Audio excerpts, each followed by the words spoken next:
Rasa pilu kian dalam dirasakan keluarga Dini Sera Afriyanti mendengar terdakwa Gregorius Ronald Tanur diganjar vonis bebas dari Majelis Hakim Pengadilan Negeri Surabaya. Tak hanya keluarga korban, sejumlah pihak tak menyangka bagaimana mungkin Ronald bebas dalam kasus penganiayaan yang berujung kematian Dini Sera yang adalah kekasihnya. Keluarga korban tidak tinggal diam. Perjuangan mencari keadilan bagi Dini belum berhenti sampai di sini.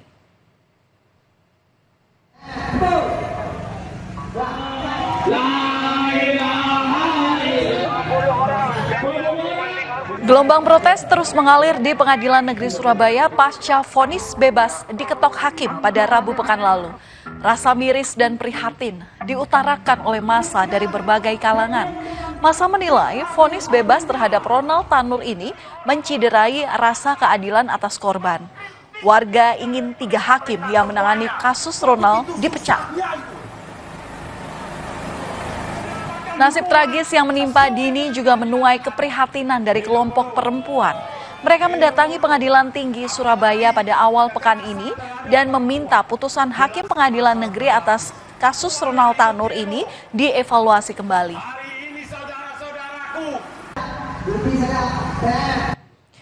Sejumlah demonstran bahkan menaburkan bunga di depan Pengadilan Negeri Surabaya sebagai bentuk kecaman atas matinya keadilan terkait vonis hakim yang membebaskan Ronald Tanur. Aksi solidaritas dilakukan oleh massa gabungan pada hari Senin kemarin, di mana di sini warga berharap agar keadilan bisa ditegakkan. Hakim sudah memutuskan bebas ya sama si pelaku. Nah itu menurut sampean bagaimana, Mbak? Sangat gak adil kalau kayak gitu, Pak. Soalnya keadilan di Indonesia benar-benar negara hukum. Jadi kalau ada yang dibebaskan, benar-benar keadilan di Indonesia gak ada. Ada evaluasi dari pihak pengadilan, dari pihak atas-atasannya juga harus ada keadilan, ada evaluasi. Vonis bebas untuk anak mantan anggota DPR itu menimbulkan protes karena berbanding terbalik dengan tuntutan jaksa dengan hukuman 12 tahun penjara. Hakim memutuskan agar Ronald Tanur tidak terbukti melakukan penganiayaan dan pembunuhan pada Dini. Alasan hakim adalah karena tidak ada satupun saksi yang menyatakan kematian korban. Hakim meyakini jika kematian korban akibat alkohol dan bukan karena penganiayaan. Padahal dari rekaman CCTV dan hasil otopsi menunjukkan ada kekerasan pada tubuh Dini. Merespons tuntutan masyarakat, Pengadilan Negeri Surabaya menegaskan bahwa pihaknya tak punya wewenang untuk menonaktifkan 3 hakim yang menangani kasus Ronald Tanur. Sebelumnya, persidangan Ronald Tanur ditangani oleh 3 hakim, dipimpin oleh Hakim Ketua Erin Tuahdamanik, kemudian Hakim Anggota Heru Hanindyo, serta Mangapul. Surabaya ini tidak ada punya kewenangan, Pak, untuk melakukan pemeriksaan atau penonaktifan. Yang hanya bisa melakukan pemeriksaan atau melakukan klarifikasi atau verifikasi terhadap ini adalah Badan Pengawasan Mahkamah Agung. Atau juga bisa juga Pengadilan Tinggi, itu pun dia mendapat delegasi atau perintah dari Badan Pengawasan Mahkamah Agung. Keluarga Dini Sera pun berjuang untuk bisa mencari keadilan. Pada Senin lalu, keluarga Dini didampingi oleh kuasa hukum dan politisi Rieke Diah Pitaloka mendatangi Komisi Yudisial dan meminta agar KY untuk memeriksa majelis hakim yang memberikan putusan terkait terdakwa Ronald Tanur. Kuasa hukum Dini Sera menyatakan yang menjadi dasar laporan ke Komisi Yudisial ini adalah karena adanya kontradiksi surat dakwaan dan surat tuntutan dengan hasil pertimbangan hakim di dalam putusan. Pihak KY mengatakan sudah ada tim yang menelusuri kasus dari 3 hakim itu. Di hari yang sama, keluarga Dini Sera juga mengadukan kejanggalan vonis hakim kepada Komisi 3 DPR RI. Di sini keluarga Dini melalui kuasa hukum menunjukkan bukti-bukti seperti bekas luka dan hasil otopsi yang dinilai diabaikan oleh hakim.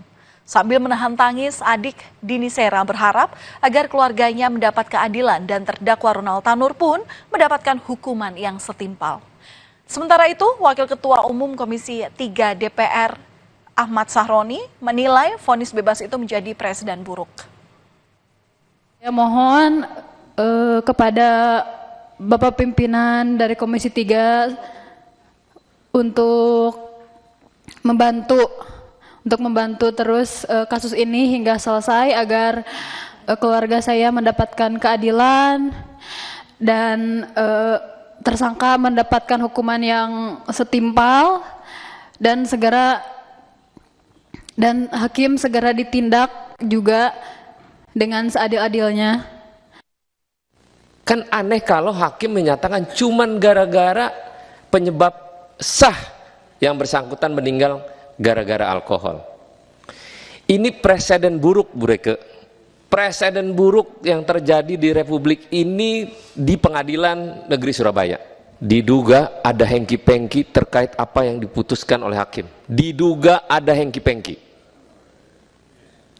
Aneh kalau perlakuan yang dilakukan oleh terdakwa, terus hakim dengan mudahnya bilang, oh ini mati gara-gara alkohol.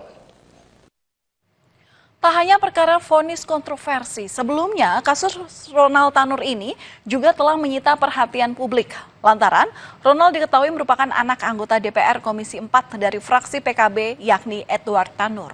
Namun gara-gara kasus yang menyeret anaknya ini, Edward Tanur dinonaktifkan dari anggota DPR.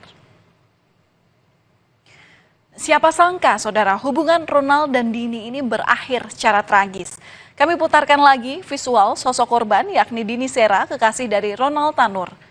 Ini adalah video yang diambil saat Ronald dan Dini masih menjadi sepasang kekasih. Seakan tak pernah terjadi masalah, mereka berdua kerap menghabiskan waktu bersama. Tapi senyum dan tawa keduanya menutupi fakta apa yang kini terjadi.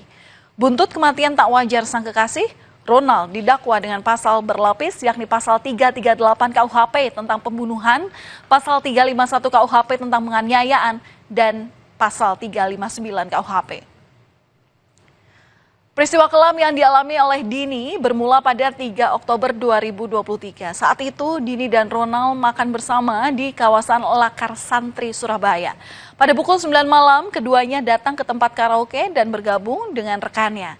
Di mana pada pukul 12.00 dini hari waktu Indonesia Barat, keduanya terlibat cekcok di ruang karaoke. Ada saksi mata yang melihat Ronald ini menendang dan memukul Dini. Dan ini, saudara, adalah video saat korban Dini Sera ditemukan tergeletak tak berdaya di lantai basement tempat hiburan malam pada tanggal 4 Oktober 2023. Video ini diambil sendiri oleh Ronald. Setelah tak berdaya, Ronald kemudian meninggalkan korban di basement namun dicegah petugas keamanan. Saat itu, kepada petugas keamanan, ia mengaku tidak tahu apa yang terjadi pada korban. Namun saat gelar perkara terungkap kalau Ronald ini ternyata menganiaya Dini secara sadis. Sebuah rekaman juga menunjukkan saat Ronald membawa korban dengan kursi roda ke apartemen. Namun suasana berubah mencekam. Ronald panik bahkan menangis karena korban yang tampak lemas semakin tak sadarkan diri. Korban Dini akhirnya dilarikan ke rumah sakit. Lagi-lagi Ronald ini menangis histeris karena korban dinyatakan meninggal dunia. Kejaksaan Negeri Surabaya akan berkoordinasi dengan Dirjen Kemenkumham untuk mengajukan pencekalan terhadap Ronald Tanur setelah jaksa mengajukan kasasi. Sedangkan kasasi belum bisa dilakukan karena Kejari Surabaya masih menunggu salinan putusan Pengadilan Negeri Surabaya.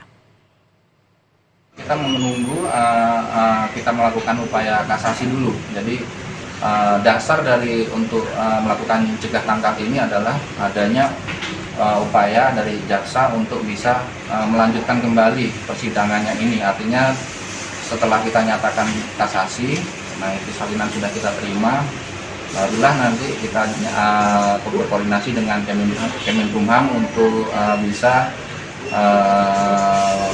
supaya terdakwa ini tidak nanti berpergian ke luar negeri. Tak perlu waktu lama bagi Ronald untuk meninggalkan bui. Usai divonis bebas oleh majelis hakim, Ronald Tanur ternyata langsung melenggang keluar dari rutan Surabaya pada malam hari di hari yang sama saat putusan bebas diberikan. Pasca bebas, keberadaan Ronald masih jadi misteri.